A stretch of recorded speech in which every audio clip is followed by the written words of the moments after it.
Choose Linux, episode 17, for September 5th, 2019.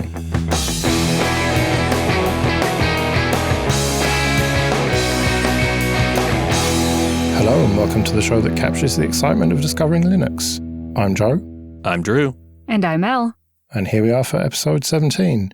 And we've got quite a varied one today, but let's start with what you've been up to, Elle. You've been doing a bit of hardware hacking. I have. You know, I go to all these conferences and I see these guys walking around with these big blinky badges that are programmed to do all kinds of light shows and have screen displays. And I had a little bit of envy. But I also had a lot of fear of not really being a hardware person or knowing how to get started. So a friend of mine said, why don't you try out the Badgie? And I went online and checked it out. And you can think of the Badgie as like this 2.5-inch electronic billboard that you can program to really do or say whatever you want. It's a black and white e-reader screen. And I've seen it used for everything from, let's say, doing a Twitter feed that shows every time someone uses a certain hashtag, to show scores for a game, to basically kind of show news outlets as they're updating in real time. But I wanted something simple. All of that just seemed really intimidating. And I have to admit that when I ordered it, it sat in a box for about a month because I just didn't really know how to get started. When I reached out to the community, they said, have you tried looking at their GitHub? So I went to their GitHub and it was really as simple as, hey, clone this repo, download the Arduino software, which is really just a click to install. Then copy and paste this config file into the Arduino and push to install. You're done. It was really as simple as that. So it's really kind of gotten me interested in being able to use the Arduino a bit more. And I know Alex from Self-Hosted made all of us these little on-air signs that we're supposed to be able to flash and kind of program the lights into doing things. And when I opened it up, guess what's in there? The same Arduino. So it really should be the same as just copy pasta into that Arduino and pushing up the file to be able to change the lights. Have you guys gotten a chance to play with any of that? I haven't had a chance to play with mine yet. It's been sitting on top of my desk, staring at me, and I keep wanting to crack it open and start playing with it, but I just have not had the time. Yeah, same. I've been looking at it and just keep thinking, I'm going to get around to it, but just time. I just never have enough time. So kind of hats off to you for actually being able to do it. Have you managed to get it going and flashing different lights and stuff then? So the big part that I'm missing is actually setting up Home Assistant so that I can do it wirelessly. And I think that's going to be the next step, kind of where this journey takes me. But before I get to that, I think I want to play around with the Badgie a little bit more. Right now, I have it saying, hello, my name is @LOPunk, and I plan on wearing that at conferences. But I think that if I can just maybe take a little step to be a bit more technical and figure out how to work with API calls, because it's not difficult. It's literally just going into the config file and finding the correct section to change. But I've never done a lot of code compiling or anything, so I have to admit that whenever I try to compile the code and it fails, I get a little more down on myself. So just kind of got to get over that and keep trying. And I think the Badgie's a great way. Like, the worst that happens is my code doesn't compile and I Control-Z and my device is working again. Nice. So with the Arduino software, is that pretty straightforward and GUI based then? It really was. I think the only thing I had to do in the command line was run the install script. So I downloaded it. It told me exactly, where to go whenever I was following the install instructions. Then I opened up the command line, went to that folder, did the // name of file, and it was installed. So one command line instruction is all you really have to do. Well, I know I'm looking forward to giving this a shot. I'm really lamenting that my sign is not up yet because I should be able to just hit a button on my phone or my computer and have it light up outside of my booth so that my wife knows to be nice and quiet while I'm trying to record a podcast. Yeah, that's exactly what I want to do with it. Because at the moment I have to just send a message saying, I'm starting now, please be quiet. And then, okay, I'm finished. But yeah, it would be really cool to get into that.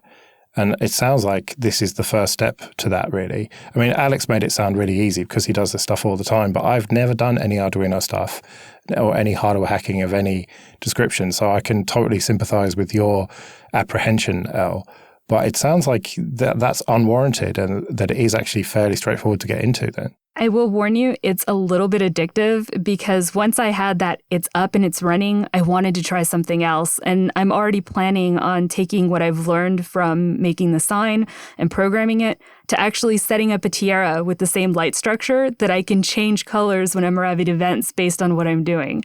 So I know it's a silly project, but it's a real hands-on way to see the things that you're learning, which I think really is what was missing from my server-side experience. So if I do want to get into this, how do I get started with it then? So I always tell you guys that I have a great community on Twitter, and one of them has stepped up and actually written a guide on their blog, Security Endeavors, and we'll link to that in the show notes, that goes step by step on what you need to do to get your Badgie up and running, and that can be used for anything that you're doing with your Arduino.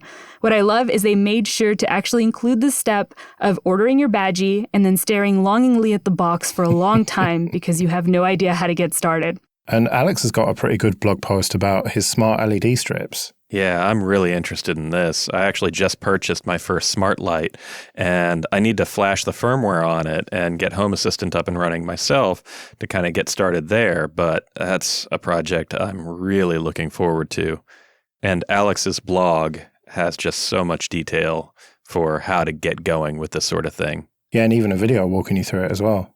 Now, I will note that the video also includes step-by-step video instructions on how to install the Arduino software if you happen to, run into any issues. I don't think you will, but it's always good to have a backup. I don't know, Elle. I think you underestimate my ability to screw up instructions. What did I tell you guys? I create the break fixes for this team. Don't try to step on my territory here. Yeah, well, we'll put links to all of that in the show notes then. Right, well, let's move on to Distrohoppers. And last time, DistroWatch's random distribution button gave us Slackel, which is a Greek distribution based on Slackware and also Salix OS. It has been a very long time since I last used Slackware, so I was kind of going in fresh to this. And I must say I had a mixed experience with it. How did you two get on then? So the first problem that I had was I downloaded the wrong ISO. If you go to the website and just click the download button, it will give you 32-bit by default. Once I realized that mistake, I had to go in and actually dive through the file tree and find the latest 64-bit live CD ISO and flash that instead. Once I got that going, it was pretty smooth sailing through the installer. The only issues I had there was I couldn't for the life of me get it to read a GPT partition. I had to reformat the disk as MS-DOS instead before it would actually pick up my drives. Now, Drew, can I interrupt you here? Because what I want to know is how did you even get the installer going to begin with? Because I clicked the button and it's asking me for the root password to run the installer. Ah, yes. I had the same kind of issue where it pops up that dialog box and says, please enter the password for 1. So I took a stab at it and just typed in 1 and hit OK. And sure enough, it went through the prompt and gave me the installer. Exactly what I did. Is this an old school thing that I should just know that OSs used to do? Yeah, generally speaking, it's either going to be the username, or if it's root, then it'll be root, or it'll be the username backwards, like tour or whatever. So that's what I would always try first, is either the username or the username backwards. Well, and so this brings up my first nitpick. I went through the documentation to try to find where it says use the password 1 to begin installation, and I couldn't find it in their documentation, which to me is a bit of a problem. If you're trying to bring new users into your distribution, you should have installation instructions that are fairly fleshed out, at least to the point of getting people into the installer. So to me, that was a little not great. I think I'm going to be the naysayer here and say, what documentation, Drew? Because I found a bunch of forum posts and some pictures, but nothing I would go as far as to call documentation. Yeah, I'd agree with you on that. Basically, they're saying that the documentation is this one section on the forum that's labeled documentation, and it's pretty sparse.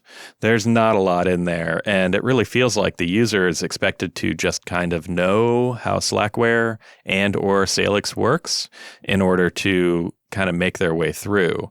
So I leaned a little bit on Slackware and Salix documentation to be able to get things going, but realistically, shouldn't the distribution have its own documentation? Exactly. And I will say, if anyone decides to try this out, I highly recommend the Salix documentation because that I was impressed with. Now, once I actually did get it to recognize my drives and allow me to go through the installer, there weren't really any options. It's kind of just you're going to wipe everything and here's your OS. Really? That's not what I experienced at all. There was a nice button that said partitions, which opened up gparted, and I was able to create the relevant partition that I wanted. And then it just defaulted to that in the one-page installer. And so you could change that if you wanted and select the, dev SDA, whatever it was. And then you just put in your username and password and root password. And that's it. It's just the simplest installer I've used for a long time. I was very impressed with it. Well, sure, but that's kind of my point, is it is so simple that it doesn't have really any options for like dual booting or really anything else that you might want. So if you're getting ready to install this, just be aware that it's going to be all or nothing. Well, that's not true, really, because I had it dual booting with loads of, more than dual booting, multi-booting with Ubuntu and a couple of other distros that are on that machine. And it all worked perfectly. Well, let me ask you a question there, though. Did it take over the grub? And if so, did it detect your other distributions when you rebooted? Yes and yes. Ah, very good. Okay, that's a little better than I had feared. So I really think, once again, we're running into the same issue where it comes down to hardware. Because I installed it originally on an old System 76 box that I was allowed to borrow, and the process went just fine. However, when I tried to boot into a virtual machine, I ran into the gparted issue. And then when I tried to go through the install on the XPS, I ran in through the same issue. So I'm not sure what makes up the difference, but I think, experience does vary based on your hardware. Well, and let me ask you this, Elle. Did you run into the issue where after you went through gparted, it wouldn't pick up the VDAs? Yes, and I couldn't figure out what I was doing wrong, and it just kept basically saying I couldn't move forward in the install process. And I just honestly started clicking a bunch of buttons, figuring what am I going to break, and eventually sorted itself out. Right, yeah, it wouldn't pick up any virtual disks for me at all, and so I couldn't get it going in a virtual machine at all. I wish to tell you that there was a trick to it, but I literally just kept clicking on the long line showing the partition like over and over and then clearing it and over, and eventually it just took it. So I don't know if that's a glitch that we should file a bug report on, or it was the hardware just taking a while to catch up to that. I'm not sure. Now, we didn't mention this at the beginning, but there are a few different versions available, but it seems like OpenBox is first on the list, so that's what we all went for. But it's not straight up OpenBox. It reminds me much more of LXDE. Yeah, I would agree with that, or possibly even a comparison to a very stripped-down version of XFCE. It's very reminiscent of old-school Windows, in a way. Yeah, you've got your panel at the bottom and the start menu in the bottom left and stuff. Yeah, it is reminiscent of old-school Windows, but that menu is not searchable, which gets very frustrating very quickly. Yeah, it's a little old school, isn't it? Yeah, that's actually the first thing that I had written on my notes to make sure to comment on, was the fact that there was no quick type to search. And things weren't exactly where I thought they would be. For example, okay, I want to open up Firefox. I'm thinking that's going to be under applications or something, but it's under my network. And when I installed Slack, that ended up in my network as well, like by default. So I'm not sure if the installs are as intuitive when it comes to that menu. Well, and speaking of installs, how did you all get on with GSLAPT? I'm just going to call it G-slapped. Yeah, G-slapped is what it was in my head as well. I got on very well with it. It reminds me very much of Synaptic. Yeah, and since I don't have really any experience with Slackware before now, one thing that I really liked about it is that when you go to perform an upgrade or an installation or anything, it actually shows you a little description of each thing that it's processing as it's going, which I thought was pretty cool. One of the things that I did differently this time is I think I spent a lot of time just playing with the programs that it already came installed with. So instead of installing something like Sublime Text, I just played with Genie. Yeah, I found the selection of software that comes on the base system to be pretty good. It's got everything that you kind of need for just browsing the web, writing documents, and general use computing. But as far as installing other applications, I only use gslapt, and I had some issues there. It seemed like the old dependency hell that we have all heard about in Slackware, in that 50% of the things that I installed either wouldn't launch or would present some dialogue saying, oh, this functionality is missing. Please install this package if you want this functionality. Yeah, no, I said I had a good experience with gslapt, and that was, in terms of the UI and UX and everything, but in terms of the functionality and actually getting software installed, I had the same issue as you.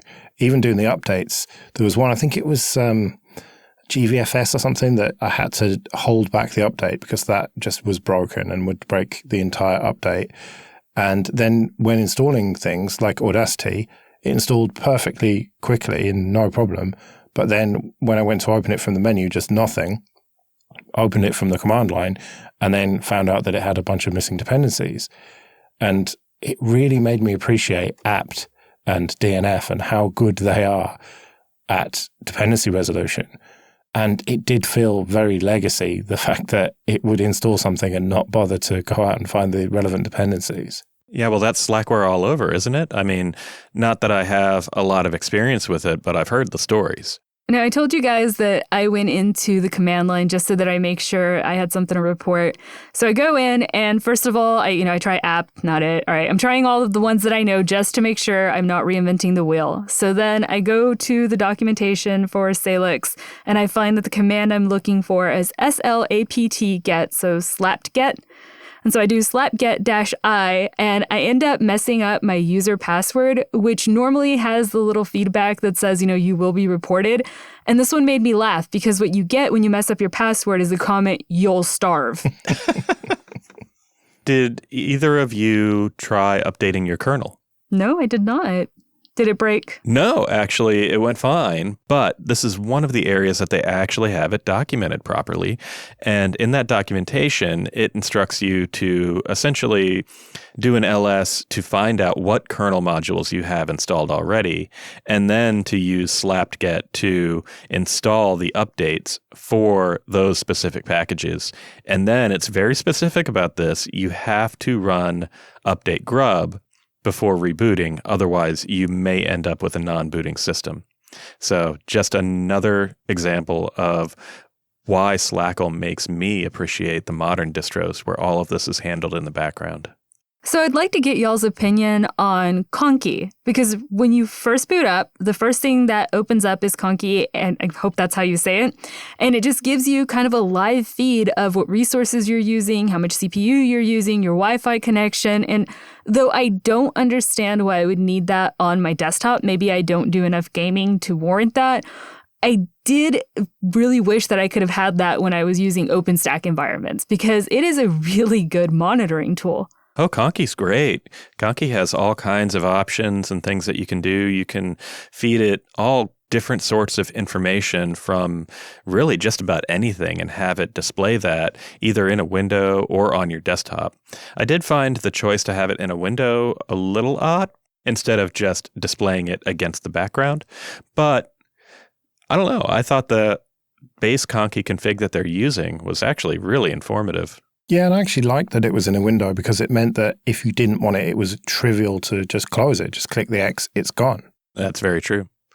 And, I feel like we've maybe been a little harsh on this, but to be real, I think that anybody who really wants to get close to Linux roots should give Slackle a try. If not for any other reason, just to see kind of what things were like back in the day. And, the software that I installed was all very up to date. It does seem like a well-loved distribution, and surely it's fitting some people's needs, possibly those who've been with Linux since 1992 when Slackware was king. So realistically, it's not a bad distro. It's just a distro that has a different set of ideals from what we're used to. We've talked a little bit about the software that they've chosen to install, like Genie and, Conky, and doing it in an application window. I really hope I'm saying Conky right. You are, yeah. But I noticed another one that was Qt4 Designer. And I'm like, what is this? And I must admit that I spent a good 15 minutes designing little web application pop-up buttons that here, click this. And it was fun. I don't have a use case for it, but there must be a reason they thought it was important enough to install it by default. Well, yeah, I think for a lot of developers, this would be a really good environment to work in. It's very simple and very geared towards people who know the inner workings of Linux. Yeah, but that said, I don't think any of us are going to stick with this long term, are we? No, I don't think I will. I think if I could give any feedback to the development team, I'd really say maybe update the website a little bit so that we have some better documentation and we could get a better idea of what this OS was targeted for. I think I would agree with that statement, Tel. Yeah, I can't disagree. Right, let's go to DistroWatch then. Click the random distribution button. Android x86. Now, I've used this quite extensively. Have you two ever used this before? Never have. I have never used Android on anything but an ARM chip in a phone. Right, well, what it is pretty much Android as you'd expect it, kind of a tablet-ish version, but runs on any laptop, or most laptops at least. So it'll be interesting. You two don't have a touchscreen device, do you? I don't, sadly. So Android with a mouse. You'll see how that works out. Yes. So Drew, you have a condition called sleep apnea, and you have a CPAP machine. I don't even know what CPAP stands for, do you? I do. It stands for Continuous Positive Airway Pressure. And essentially what it is it's a machine that I hook up to my face with a mask that will keep my airways open in case I stop breathing or have obstructed breathing in the middle of the night, which is a condition that can, under extreme circumstances, cause death. Now, fortunately for me, I only have a moderate condition instead of a major one, but it still helps me get a good night's sleep rather than waking up feeling super groggy and like I just haven't gotten any rest. Right, but what does this have to do with Linux and open source software? So I was on Linux Unplugged once, and during the pre-show, Chris and I were talking about CPAPs, and the IRC started going crazy talking about different newer models of CPAPs and specifically about this piece of software called OSCAR. Now, OSCAR is a piece of FOSS software that runs on Windows, Mac, and Linux, of course, that will decode the data from your CPAP and present it to you in a very detailed way. So I thought I'd give this a shot. Pulled the SD card out of my CPAP and popped it into my laptop, loaded up OSCAR, and created a profile. And sure enough, it asked me to import the data from the SD card. Once I did, I was presented with just so much information about my sleep habits. It shows me just way more than I bargained for. It's almost a little overwhelming the first time you look at it. But fortunately, there's tooltip text on just about everything that will tell you exactly what each little bar represents. And if you go to their excellent documentation, it will also tell you about all of these terms, what they mean, and how to interpret them. So I feel like I know a lot more about my sleep habits just from having opened this a few times than I ever did before, way more than when my doctor explained the condition to me. And if you've ever used any other kind of sleep tracker like a Fitbit or a Pebble or even an Apple Watch, the sleep tracking that you'll get from a CPAP is like over the top as far as how much information you're getting.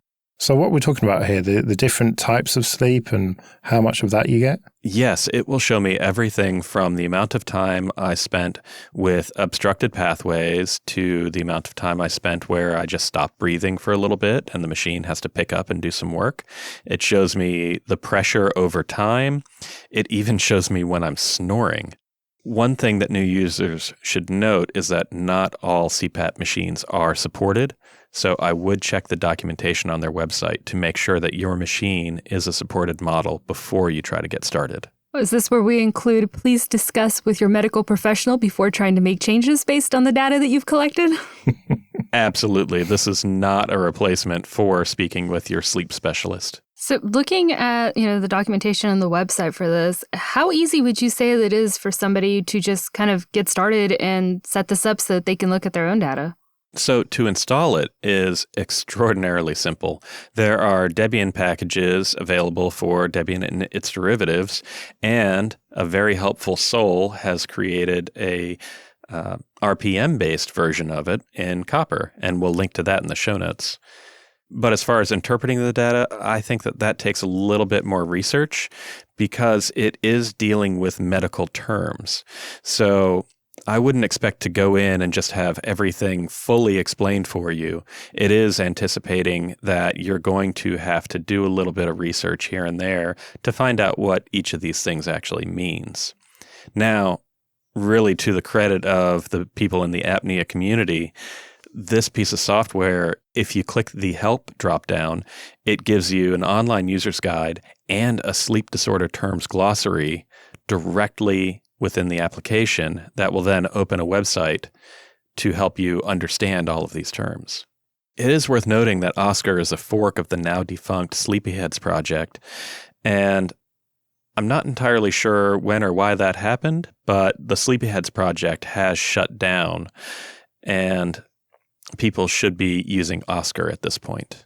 But there is a bit of controversy there, isn't there? The original author, Mark Watkins, has kind of thrown some accusations around. So, it seems like it all got a bit messy there. Yeah, I think one of the cool things about open source, though, is that the repos for both projects are still available. So anyone wanting to continue development to use this can go and look at all the information in the source code themselves. Speaking of, if you go to the GitLab page for OSCAR, there is one little criticism that I would levy, and that's I can't find any way to submit an issue. And in the software, there is also a report an issue button, but all it does is bring up a dialog that says reporting issues is not yet implemented. So it does seem like it's on the to-do list, and hopefully it gets there because open source software should be able to have issues reported against it so that it can improve in the future. The question I have for you is, what use is all of this data and all of this analysis? Can you actually do anything to improve your sleep as a result of it? Or is it just information for its own sake? Well, what use is any sleep tracking? Realistically, I can take a look at what my sleep patterns are, make sure that my condition isn't worsening, and I can understand more about myself as a result, which I think is all valuable information. I suppose you can see the various effects of, if you have a large meal before you sleep or if you drink a few too many beers or whatever, that must have an effect on your sleep that you can easily track with this. Oh, it 100% does. And I'll be interested to see what changes happen as I get deeper into this. But since I've installed this, I've been pulling the data every single day and seeing what's changed overnight. And naps are definitely way different than full sleep cycles, and just there are little differences here and there every day that I have yet to really pin down what they're about. But it is definitely something that I'm finding very, very interesting. Well, I'll definitely be recommending this to my friend who has sleep apnea, so we'll have to see how he gets on. But with that, I suppose we better get out of here. You can go to chooselinux.show/subscribe to get all the future episodes, and chooselinux.show/contact for ways to get in touch with us. You can find us, like always, on Twitter. I'm at L_O_punk, at LOPunk. I'm at Drew of Doom. And I'm at Joel Ressington. We'll be back in 2 weeks with more exciting discoveries.